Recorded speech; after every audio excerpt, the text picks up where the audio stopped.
Good afternoon, everybody.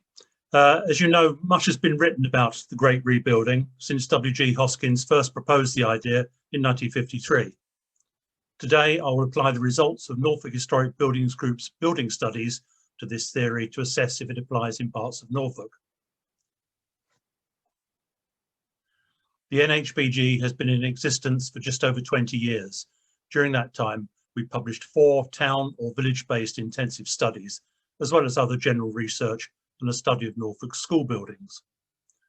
The study volumes are shown on the left and their location is shown on the map. The title of the last of these studies, The Buildings of Hempnall, part of the Great Rebuilding, was selected because early on in the project, the similarity of the houses that were being surveyed was evident.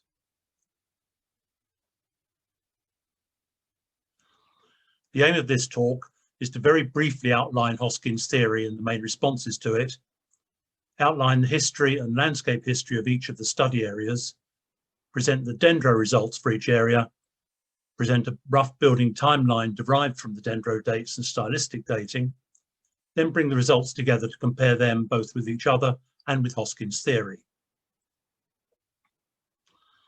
Altogether, we've surveyed about 210 houses for these studies. The outlier is Walsingham in the north, but New Buckenham, Tacolneston and Hempnall are within 15 kilometres of each other on the flat Claylands in the south of the county. Similar soil and landscape conditions exist in these 3 places, but as we will see, their development was not as similar as might be expected.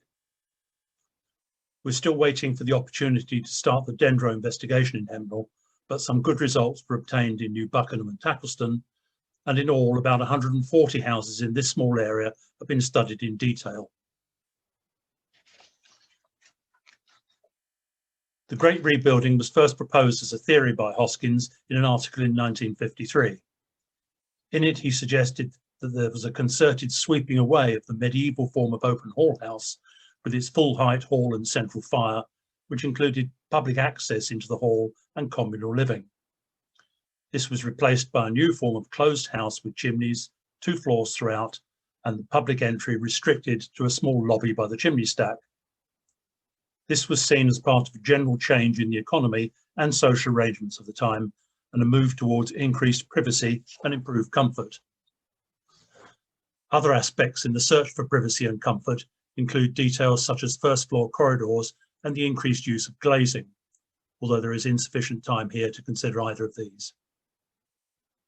Hoskins proposed that these changes in house type and floor plan happened between Elizabeth's accession to the throne in 1558 and the beginning of the Civil War in 1642, but was concentrated in the 50 or 60 or so years bridging the turn of the 17th century. Since 1953, it's been discussed many times by different authors, both generally and area specifically, with greatly varying conclusions. These vary from saying that it didn't happen at all, or that the dates vary by region, basically earlier in the south and later in the north, that the changes vary by status of the house concerned, the smaller the building, the later it happened. It's also been said that the rebuilding was part of a building continuum rather than having a peak or peaks. And many have concluded that it happened in a combination of some or all of these factors.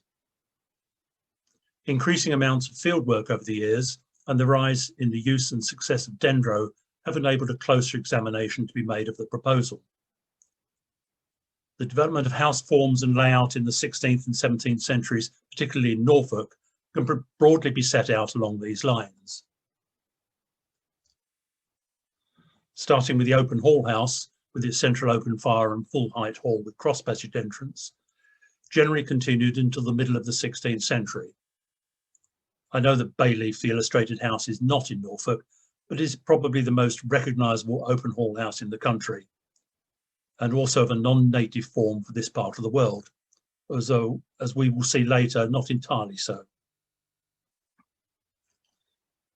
Around the middle of the 16th century, a new form of closed house with an integral chimney stack and 2 floors throughout began to be built, but initially they retained the opposed entry doors at the low end of the hall as a sort of transitional arrangement. This lasted for about 25 or 30 years in Norfolk. By the third quarter of the 16th century, new houses were beginning to be built with an entrance directly into the small lobby by the chimney stack, thus completing the move to a more private setup. Houses with the earlier form of opposed door entry were often converted to this style, and in our surveys we have seen many examples where evidence of the earlier opposed entrance survive, as well as the later lobby entry door. The house illustrated here is in Buckenham, just to the west of the three study areas we're looking at today. It also had 2 floors and a chimney stack throughout, but had 2 successive cross passages with screens. The original one, the second one replacing it in a closely dated later extension rebuilding the service rooms.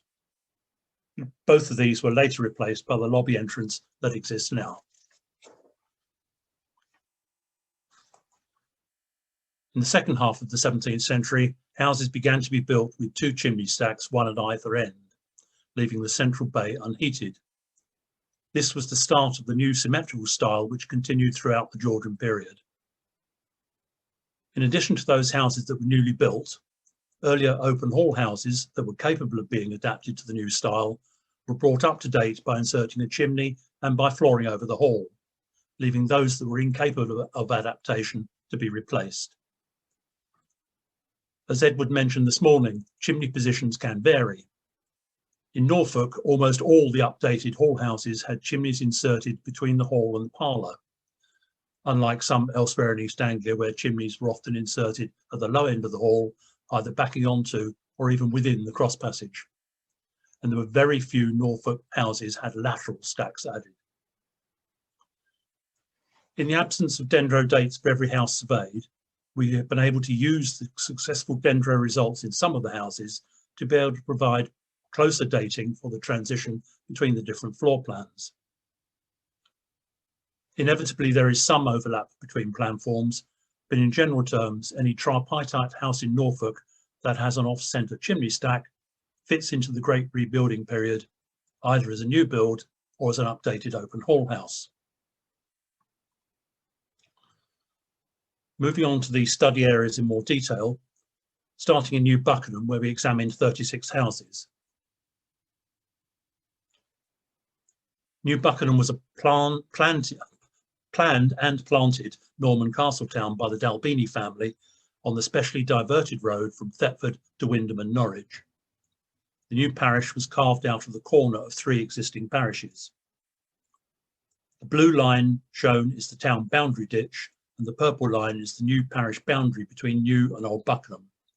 So New Buckenham Castle, which was an unusual ringwork rather than a motte, is in fact in Old Buckenham. The new parish had very little land apart from the small meadow to the south and small common to the east, and the layout and infrastructure were predicated on commerce, and the original marketplace took up a significant area of the town. The town was set out in a grid pattern, but the grid was never fully developed, even to this day, and much of the area within the boundary ditch was used as gardens. The market must have declined as the square was being substantially encroached upon in the later 15th century, but there was obviously enough profit from trade to fund the new development that did take place. The church to the north of the marketplace was built in the 14th century and extended in the 15th century, replacing the Norman chapel located in the castle bailey. The market cross was rebuilt in the 17th century, partly using materials from earlier shops. And as I mentioned, the marketplace was being encroached upon in the mid-15th century. Oak and yellow cottages here were innovative jettied houses at the southern end, which had been dendro dated to 1473, which is an early form for fully 2-storied houses with chimneys in this part of the world. And this small Wealden house with a single bayed hall was either built on the northern edge of the marketplace or was part of an earlier encroachment between the church and the market, and is probably 15th century. This is one of only 5 Wealden houses that we know of in Norfolk. And this is Chapel Hill, one of the incomplete roads of the north-south grid. The 2 closest houses have floored over halls, and the ones at the far end were built with 2 floors and chimneys throughout. There's a 20th century building in the distance. Although the street stops short of the town ditch, it does terminate at the parish boundary. And finally, view westwards on the road from Thetford and Diss before it turns into the marketplace behind the photographer, with many bricked up frontages.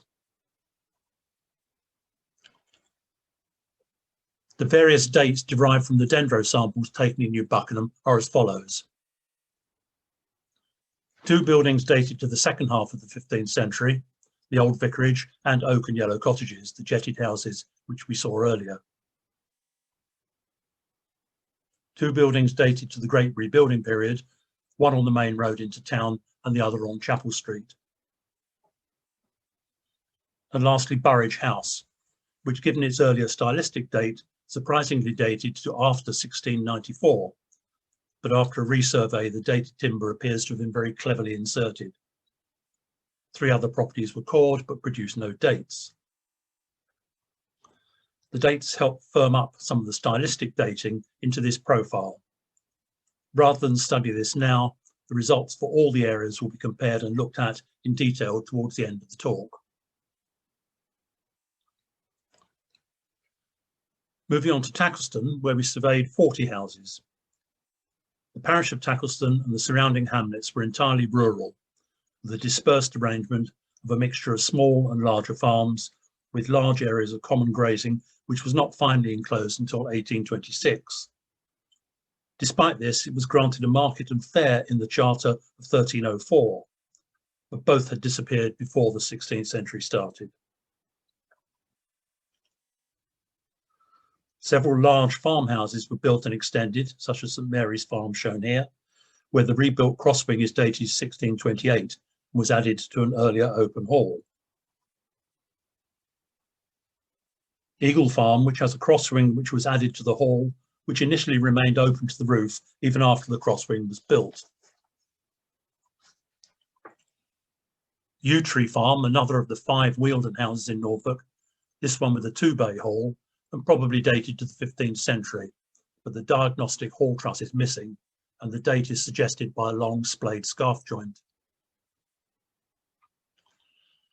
This is Beech Cottage, the last remaining single-storey cottage in Tacolneston. It was built with an original chimney stack, but was open to the roof, and probably built in the late 16th, early 17th century, and the floor was inserted later. And finally, Riverside Farm, an opposed entry 1.5-storey house, of which more later.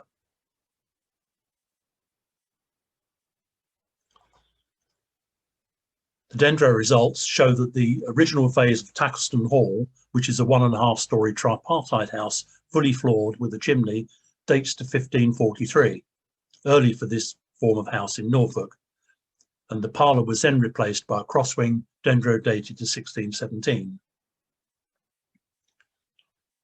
Marshview and Bentley Road had no bark, so only produced a range of dates. Marshview was a probable open hall with a timber frame chimney and possible queen post roof, and Bentley Road appears to have always had a floored hall but also had a queen post roof. Old Manor Farm, the hall section of which had an inserted floor into an earlier hall but did not date. The kitchen dated to 1594, and the crosswing did not produce an exact date, but a range for around the same date at the end of the 16th century, so it was probably part of a contemporary addition. The crosswing at Eagle Farm is a replacement for the parlour of the open hall house and was built in 1598. And St Mary's Farm, which we saw earlier, is another 1.5-storey house with an open hall which did not date, but the later 2-storey crosswing dated to between 1617 and 1648, but the chimney stack has a handy date stone of 1628. Finally, Riverside Farm, previously mentioned as an opposed entry 1.5-storey house, actually dates to 1645, but was built with a timber frame chimney very late for Norfolk, and the current replacement brick stack does not fill the chimney bay. 3 more properties were caught but did not produce a date. These results indicate this date profile, which will be compared with the other areas towards the end of the talk.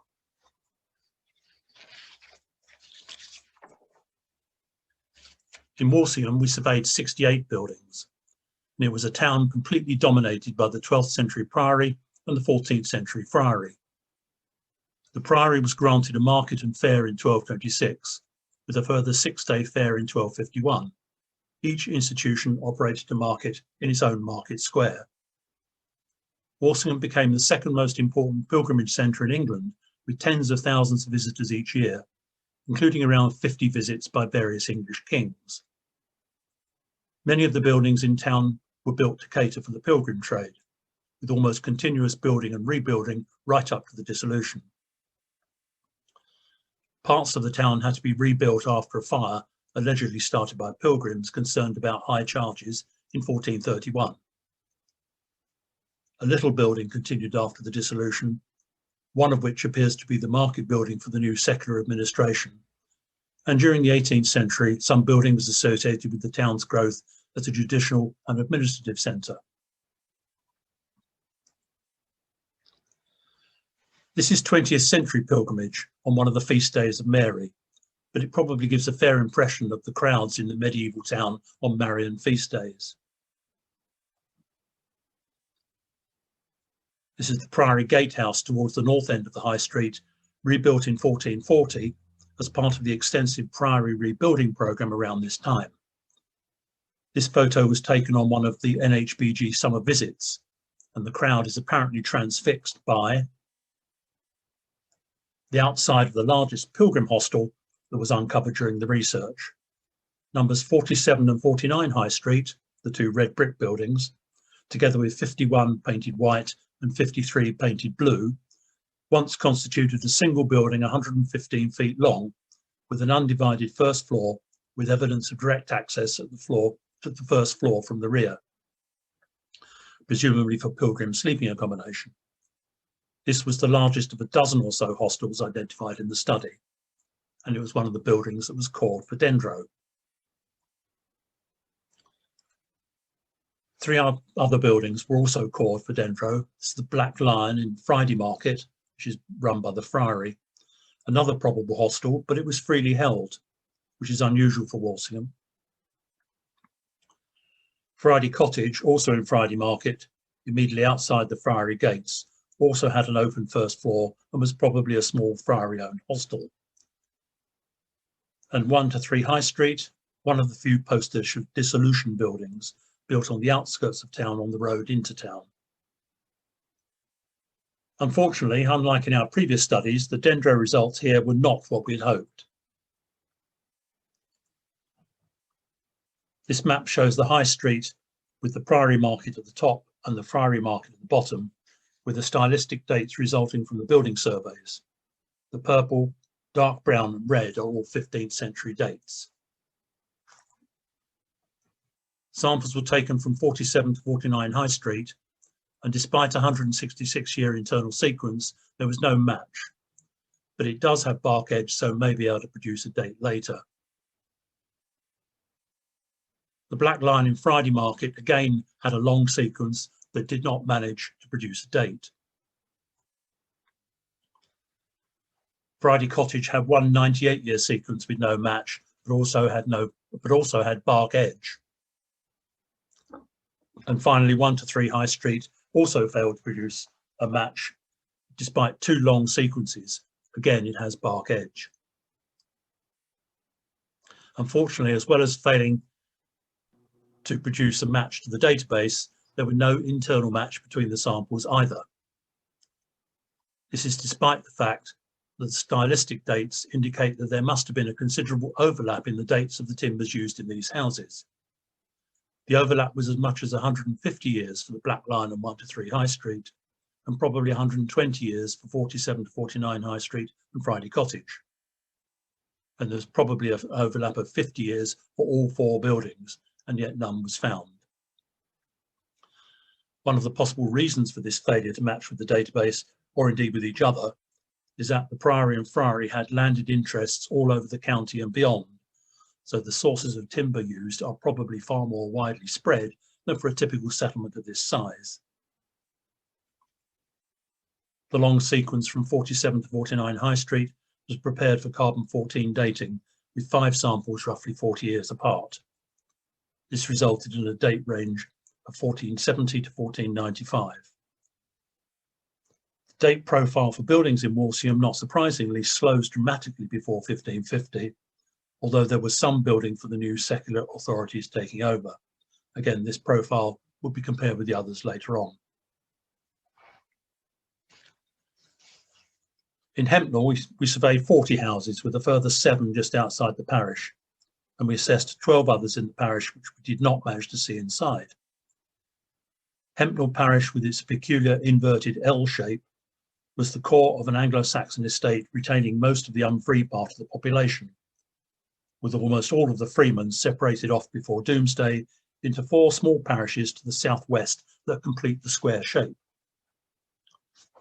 Hempnall was particularly valuable at the time of Doomsday compared with all its neighbours, and one of the first non-castle and non-monastic towns in Norfolk to be granted a market and fair in 1226. The strength of lordship fell away and Hempnall declined in value, as evidenced by the ensuing religious and secular taxations. The market declined and disappeared during the 16th century. As the lordship declined, parts of the domain land were sold off to local yeoman farmers. Half the buildings studied in the parish are located in the small town, and the other half form farmsteads clustered around the greens, shown here in yellow. Exact dating of the houses via the dendrochronological part of the study is unlikely to provide an answer.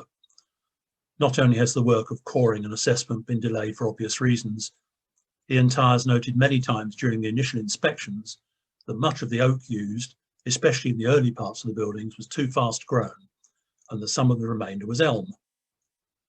We hope to be able to core 3 buildings with another couple still to assess. Unfortunately, the only parts of the buildings that may provide the best possibility for arriving at a date are later additions, such as the cross wings at Crons Manor and the flooring over of parts of the Chequers and the old vicarage.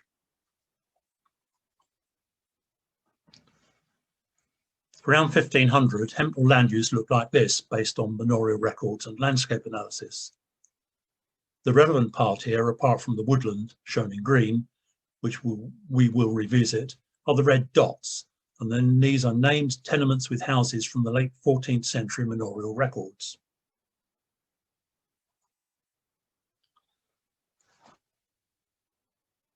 These are the mixture of farms and small holdings dotted around the greens, varying between 100 and 10 acres. Although many of the farms still exist, the houses have been sold off and the farmers now live in bungalows. 18 of the houses we surveyed are built along the street and Mill Road in town, many of them now brick clad. And there were 14 houses that we did not manage to see inside, but all bar 2, shown at the bottom right, fit into the category of tripartite plan with off-centre chimney stack. Taken together, these 3 groups constituted all of the non-cottage type houses in Hempnall. Finally, there were 7 houses we surveyed outside the parish boundary. These were as a result of an appeal in the local church newsletter, so do not form a representative sample.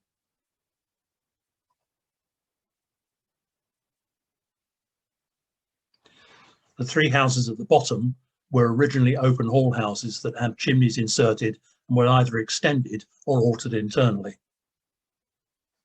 The top 2 towards the right have tripartite floor pans. The house at the top left was the only 2-celled house we surveyed in the whole exercise. All the others were 3 cells, and the cottage in the centre was 18th century. In the absence of dendro results, using the stylistic evidence of their floor plans, the houses of Hempnall could be divided into these categories, which I set out at the start of the talk. There were 7 open hall houses that were either adapted by inserting a floor and a chimney stack, or the original hall was added to with additional buildings, like the first 3 shown here. In all, there were 9 houses originally built in the transitional style with opposed entrance doors. The last 2 shown here had the entrance moved to the lobby later. The thatch cottage wasn't rearranged until 1959. In all, we found 21 houses with lobby entrances where we could find no evidence of an earlier opposed entrance, so were probably built this way. Finally, there was one symmetrical house surveyed and 3 which didn't fit into any of these categories. The first appears to have been a high-quality non-residential building, moved and adapted for residential use, possibly originally a guild hall. The second is a house of 2 halves. The left-hand part was probably the late 15th century church house built hard up against the churchyard boundary, with a 2-celled 17th century extension to the right. The third was the remnants of a quality house, which may have been either of 2 or 3 cells, as only half remains and there was no way of telling where the entrance was. The houses outlined in red are those we did not manage to survey, but can be applied to each of the groups based on visual information. The open hall house at the top has been surveyed by the Norfolk Archaeological Unit and is also listed as a hall house. The 3 houses with opposed entry doors noted from their photographs, and 8 which have lobby entrances. But it is not possible to tell whether they were originally in the previous category or indeed whether they were adapted open hall houses, although none is listed as such. There were 2 symmetrical houses that we didn't manage to see inside and 2 which we were unable to categorise. So removing the 5 houses which are either obviously later, judged by their floor plan, or those which we are not sure of, leaves 52 houses which fit into the Great Rebuilding period, either as new builds or as adaptations of earlier houses. Summarising them in a table, of the buildings actually surveyed, 40 fall into the Great Rebuilding period, 32 as new builds and 8 as earlier houses adapted.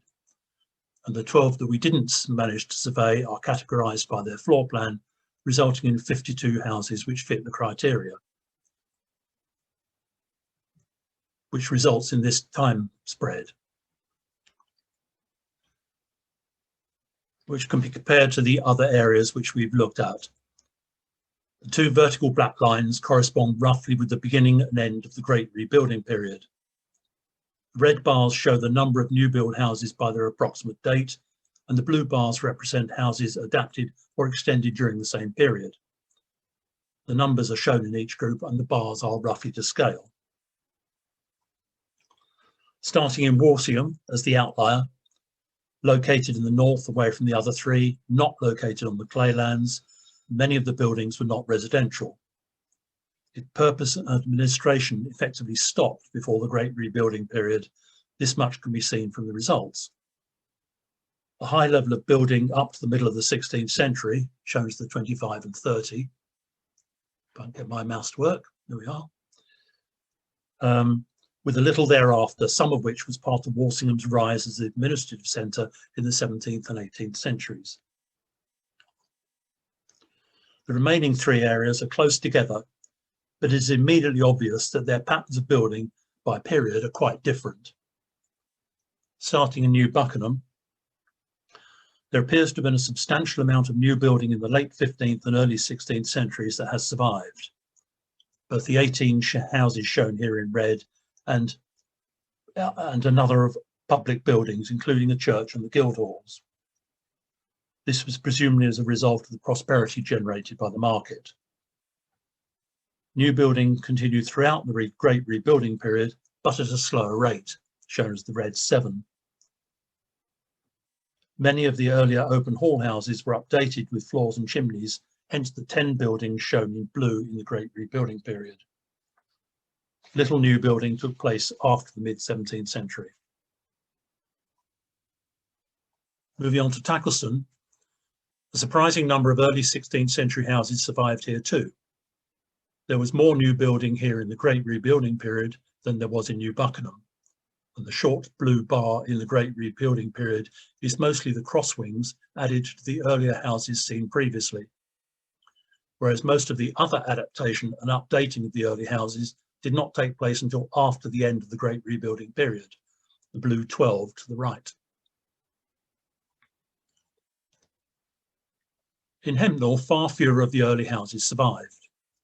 We know from manorial records that there are at least 10 named buildings in the late 14th century, both in town and around the Greens, but none of these have survived.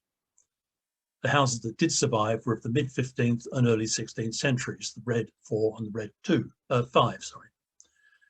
Almost all the remainder of the houses were built new in the Great Rebuilding period, and all of the 9 surviving earlier houses were adapted or extended in the same period.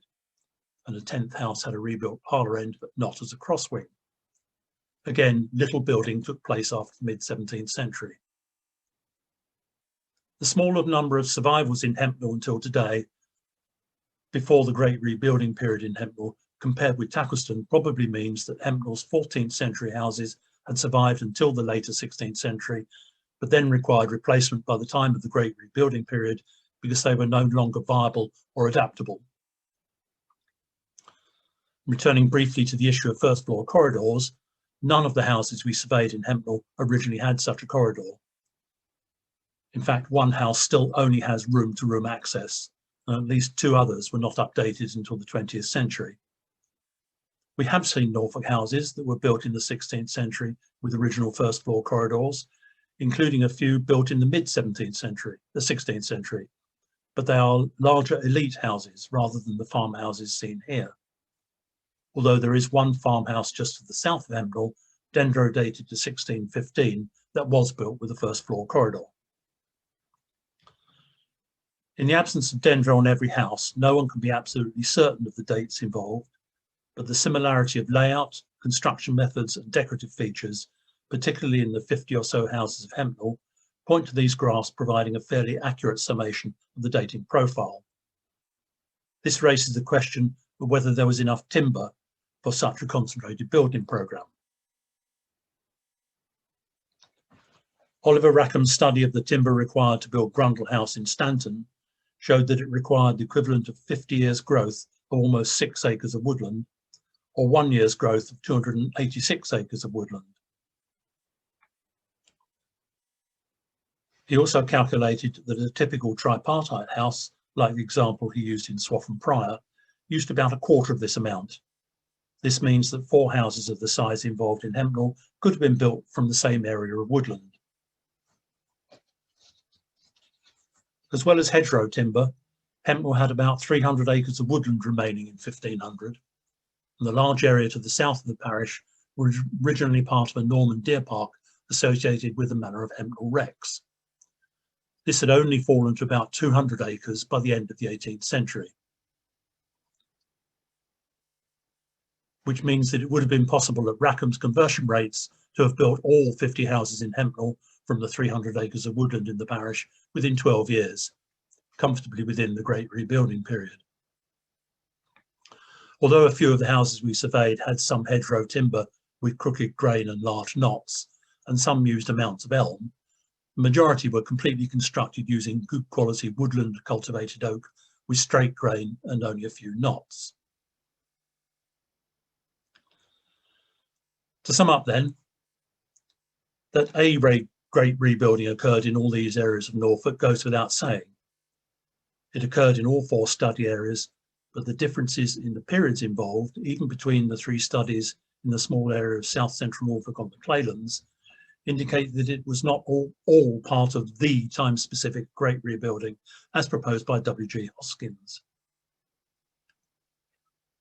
The results in Hempnall do fit neatly into Hoskins' period, but the earlier building boom in New Buckenham and the later extension of the rebuilding in Tacolneston, all close together, point to other, probably financial factors coming into play.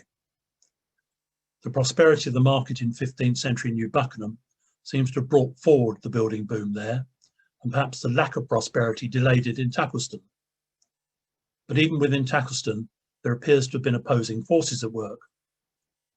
Some early development, with one early floored tripartite house dated to 1543, and at least 4 cross wings being added to earlier houses towards the end of the 16th century, but close by, a similarly sized house in the village was built new in 1645 in an archaic style with opposed entry doors and a timber frame chimney. Oh, I pressed that too soon, sorry about that. The availability of financial resources as the driver of replacement is also overlaid by other local factors such as the historical development cycle of local building.